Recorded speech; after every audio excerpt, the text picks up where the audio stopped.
सभी का स्वागत है एक बार फिर से आपके अपने YouTube चैनल MP रोजगार इन्फो में। मेरा नाम है अरुण लोधी और आज की इस महत्वपूर्ण वीडियो के भीतर हम आपको जानकारी देने वाले हैं कि हर एक पंचायत, जिस पंचायत से आप हैं उस पंचायत में भी नल जल योजना के भीतर नल जल योजना स्कीम संचालन के लिए एक पंप ऑपरेटर नियुक्त किया जाता है। तो ये पंप ऑपरेटर की भर्ती कैसे होती है, इसकी योग्यता क्या है, इनके दायित्व क्या होते हैं और वेतन इनको कितना मिलता है, इन सब जानकारी पे चर्चा करेंगे आज की इस वीडियो में।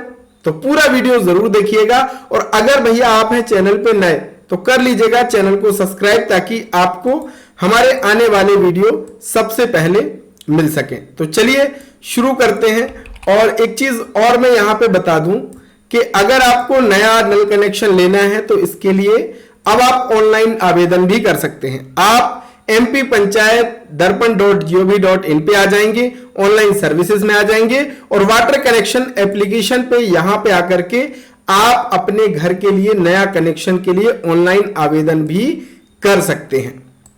यहां से आवेदन और आवेदन की क्या स्थिति है वो यहां से आप देख सकते हैं। आप चाहें तो ग्राम पंचायत कार्यालय में जाकर के भी आवेदन दे सकते हैं। तो इसके लिए दोस्तों मैंने ये निकाल लिया है मध्य प्रदेश राजपत्र, जिसके भीतर आपको संपूर्ण जानकारी मिल जाएगी। पंचायत एवं ग्रामीण विकास विभाग मंत्रालय वल्लभ भवन भोपाल 20 जनवरी 2015 का ये राजपत्र है, जिसके भीतर सारी जानकारी आपको इससे संबंधित मिल जाएगी।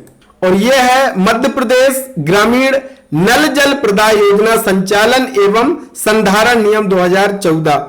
इसके भीतर अभी कोई नया अपडेट आया नहीं, यही अपडेट है, तो इसी के हिसाब से मैं आपको जानकारी देता हूं। और ग्रामीण नल जल योजना के संचालन के लिए एक पेयजल उप समिति का गठन होता है। जनपद पंचायत का मुख्य कार्यपालक अधिकारी ग्राम सभा की अनुशंसा पर एक पेयजल उप समिति का गठन करेगा। पेय उपजल समिति ग्राम के प्रत्येक गली, वार्ड, मोहल्ले के एक पुरुष तथा एक महिला सदस्य से मिलकर के बनेगी। ये इसके संचालन के लिए एक उप समिति बनेगी, जिसमें हर एक, जिसको कह सकते हैं वार्ड से एक महिला या एक पुरुष को इसमें रखा जाएगा। पेयजल उप समिति में अनुसूचित जाति, अनुसूचित जनजाति और पिछड़ा वर्ग में से कम एक महिला सदस्य नाम निर्दिष्ट होगी। यदि अनुसूचित जनजाति, अनुसूचित जाति के पिछड़ा वर्ग का परिवार नहीं है तो यह नियम वहां पर लागू नहीं होगा। अब ये जो समिति बनेगी भैया, तो इसमें पेयजल उप समिति का अध्यक्ष कौन होगा? उप समिति के अध्यक्ष को 15 दिन के भीतर सदस्यों की पारस्परिक सहमति से निर्वाचित किया जाएगा। यदि किन्हीं कारणों से अध्यक्ष का निर्वाचन नहीं किया जा सकता तो सदस्य उन्हीं में से किसी एक वर्णमाला के क्रमानुसार अध्यक्ष का चयन करेंगे, जो पदेन अध्यक्ष के रूप में कार्य करेगा। पेयजल उप समिति की अवधि क्या होगी? तो पेयजल उप समिति की अवधि 5 वर्ष की होगी, यानी पंचवर्षीय होने वाली है। जितना सरपंच का कार्यकाल होता है 5 वर्ष।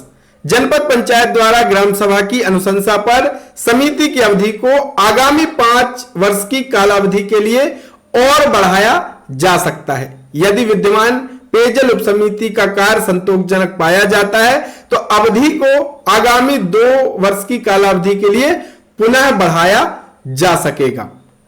अब ये मैं इसलिए आपको बता रहा हूं ताकि आपको क्या कार्य प्रणाली होती, किस तरीके से, वो सारी चीजें पता चल सके। और संचालन कौन करता है, इसका अधिकारी कौन होता है, कभी आपको कोई समस्या आती है तो आप कहां और क्या कर सकते हैं, ये आपको इससे पता चल जाएगा।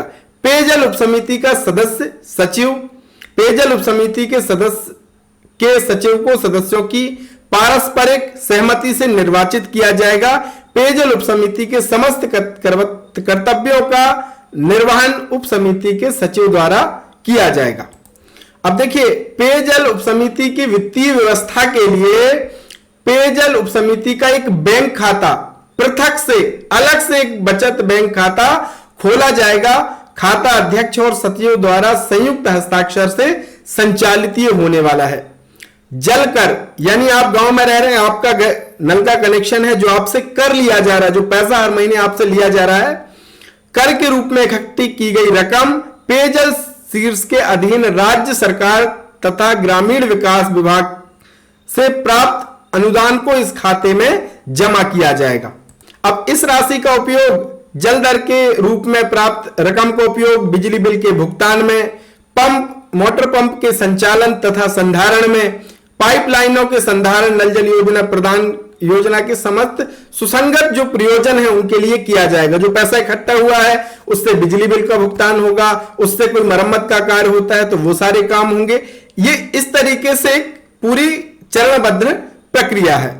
और यहीं पे एक सबसे महत्वपूर्ण बिंदु है कि देखिए, जिसकी बात हम इस वीडियो में करने जा रहे हैं, ये सबसे महत्वपूर्ण है कि पेय उपजल समिति योजना के प्रबंधन, संचालन और संधारण के लिए आवश्यकता अनुसार पंप ऑपरेटर कम प्लम्बर मानदेय आधार पर नियुक्त करेगी।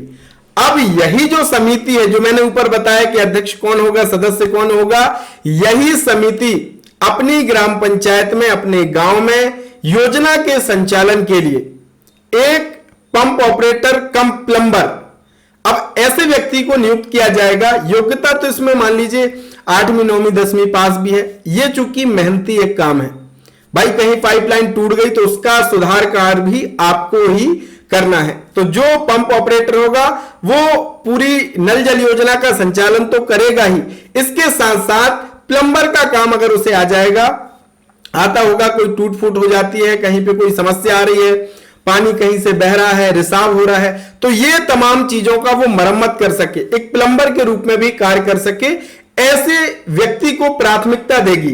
कौन देगी? समिति। और इसका चयन भी समिति के माध्यम से ही किया जाएगा। बात आती है सैलरी की कि कितनी सैलरी मिलेगी। तो देखिए, ये सारा निर्धारित करता है समिति के ऊपर कि भाई कितना कर आ रहा है, यानी कितना पैसा गांव से या पंचायत में कलेक्ट हो रहा है। उस हिसाब से जो समिति है वो निर्धारित करेगी कि जो पंप ऑपरेटर है उसको इतना मानदेय प्रतिमाह दिया जाएगा। इसके साथ ही, ये तो हो गया पंप ऑपरेटर, इसके साथ ही पेयजल उप समिति सचिव के लिए पेय उप समिति योजना के अभिलेख रिकॉर्ड, यानी अभिलेख जो सारे रिकॉर्ड होंगे, संधारण हेतु मानदेय का उपबंध कर सकेगी। अब इसमें जो सारे रिकॉर्ड हैं वो भी एकत्रित करने हैं भाई, सारी चीजें सिस्टमैटिक रखनी है। उसके लिए जो सचिव है उसके लिए भी कुछ मानदेय का उपबंध कर सकेगी। इसके साथ ही नल जल योजना के भीतर जितने भी कनेक्शन हैं, अब उनमें पैसा संग्रह का काम भी करना है।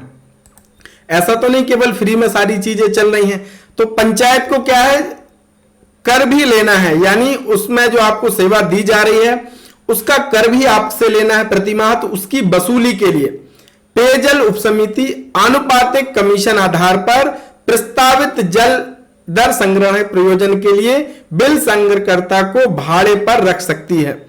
अब गांव में से ही किसी को भाई, पिछले दिनों कहा भी गया था शासन की तरफ से कि जो हमारी स्व सहायता समूह की बहनें हैं उनको इस कार्य के लिए इसका दायित्व उनको सौंपा जाएगा, क्योंकि हमारी बहनें घर घर जाकर के जो नल जल योजना का जो पैसा है वो संग्रह करेंगे और उसमें से कुछ पैसा उनको दिया जाएगा।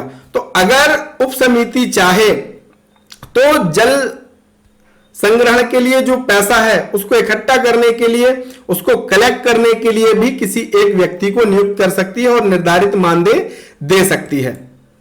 तो जो पंप ऑपरेटर कम प्लम्बर है उसके नियुक्ति का जो पूरा दायित्व है वो समिति पर नियुक्त करता है।